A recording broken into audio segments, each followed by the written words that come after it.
In 2024, Mildura Digital Television, jointly owned by Channel 7 and regional broadcaster Win, shut down, leaving viewers in the regional Victorian city without free-to-air access to Channel 10. 1 year on, another shutdown, Win announcing it will stop broadcasting Channel 7 in the South Australian markets of Mount Gambier and Loxton and the New South Wales market of Griffith. Rob McKnight is the co-owner of TV Blackbox and the host of Mcknight Tonight. The economics for both sides aren't working, because obviously if it was, this relationship would be continuing. Win are getting very strategic in about how they prop up the lesser parts of the business. We've seen this going on from time to time, and Win have said they will do what's strategically viable for them. So we've seen them get out of the Channel 10 relationship. They had this big thing where they'd been with Nine for years. They basically, Nine and Win had always had a tumultuous relationship. Win got into bed with 10, their ratings went down, it was not good, their revenue went down, they're back in bed with 9, everyone seems to be together now, 9 and Win, but Win are saying that they're not just going to broadcast signals into areas where they're not making money. Obviously 7 want too much money than what Win are making, and that's problematic. One of the things we're going to see here is it's fine right now to say, oh, if you're not getting Channel 7, watch it on 7 Plus. That's fine. Except for the fact that the Albanese government's anti-siphoning laws are not covering digital. So that means that 7 Plus, 9 Now, 10 Play are not covered by the anti-siphoning list. Now, the reason this is going to be an issue is because that means 7 could go and buy the AFL, 9 could go and buy the NRL. Those rights cost millions. So you've then got a player like Netflix, Disney Plus, Amazon Prime Video, which are all starting to realise that sport drives consumers to take out those streaming services. So these big international streamers are going to come in and start bidding for the digital rights. So right now, 7 and 9 have paid up the money to have the digital rights, and everyone sort of took a hands-off approach. But now it is laid out that these companies can get the digital rights. So at the next round of negotiations, I'm telling you right now, 7 and 9 are going to be blown out of the water when it comes to trying to buy the digital rights, or they're going to have to put up so much money, it's not viable to have other types of programming. We're in really dangerous times. About 60%, 62% of people do not watch TV through an aerial. And it's something like 35% of people don't have an aerial at all. And so their only way to see these sporting events is through the 7 Plus or the 9 Now. So what does that mean when these big players come in and take over those digital rights? Suddenly, you're paying for the sports that you were told you would never have to pay for. The sports on the anti-siphoning list, you will suddenly have to pay for. So those people in these regional areas where the signals are being switched off, mark my words, they will end up paying to watch their favourite sports. The changes could continue. Win is also reviewing its broadcasts of Channel 10 across regional WA and all of Tasmania, leaving open the possibility of further shutdowns. It comes amid broader changes, including 10 acquiring Win's licence in northern New South Wales and 7 taking control of Southern Cross stations in a number of markets. MckNight was right. It's my favourite saying. And Leo, it's the fact. It was the beginning of the end. It's a trend. And what we're seeing are trends. If things aren't viable, they don't continue. They won't continue without government funding. Now, what I love is the Albanese government comes out and says, we would like 7 and Win to come to terms. Well, of course you would. But the only thing that's going to do that is government funding. And until they do that, these signals will continue to go off because we know that revenue is declining in free-to-air TV. And where do you think it's going to hit hardest first? It's going to hit harder in those regional areas. And so the more that keeps happening, the more signals that are not profitable are going to be turned off. Aggregation was a great thing in the 90s.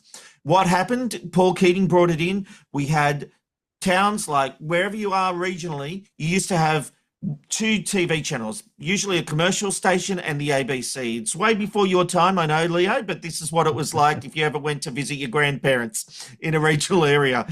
And all of a sudden, aggregation came through where Paul Keating said they can do deals with the major networks to run that programming have a commercial station, one representing 7, one representing 9, and one representing 10 in these regional areas.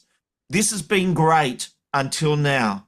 The bubble has burst, and now we could find ourselves whittling back to being 2 stations in all of these country towns. We're going backwards. If it doesn't make financial sense, win her out. They're not propping anything up. Once upon a time, they used to have local news in every region. They're not doing that anymore. Everything's becoming centralized. And, our dear friends in Tasmania, they are considered a regional area. And I mean that with no offense, but let's be honest, it's not making sense for Win to run there. They won't run there. If it's not making sense, they won't run there. Win is on the verge of overtaking 9. And so there's a big, they basically have crossed the threshold, but they haven't crossed the threshold where they have to do a formal takeover. They can increase their stake every 6 months. And so I think we're going to see that. So the Win Corporation and Bruce Gordon are more interested in the ownership of 9 than they are the smaller stations. That's my prediction. All this is happening amid a broader discussion about the future of free-to-air television nationwide. Channel 10, which has long been in the headlines for financial turmoil, has axed the project in favour of a new news program, more than a decade on from their 2011 news evolution that lasted less than a year. Going to fail, and I don't say that lightly. They've made a few strategic errors. They're putting it on at 6 o'clock, which is an error. It should be at 6:30. They're thinking, this is what they're thinking. They're thinking, we've got a news audience at 5 o'clock. We'll hold on to that news audience by giving them something at 6.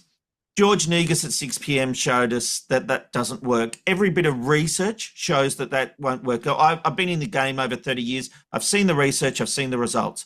And what happens, anyone watching 10 News that wants more news after the 5 o'clock news will go to 7 and 9. And remember, these are the 2 biggest shows on TV each and every night. In the rankings, everyone will talk about the biggest entertainment show.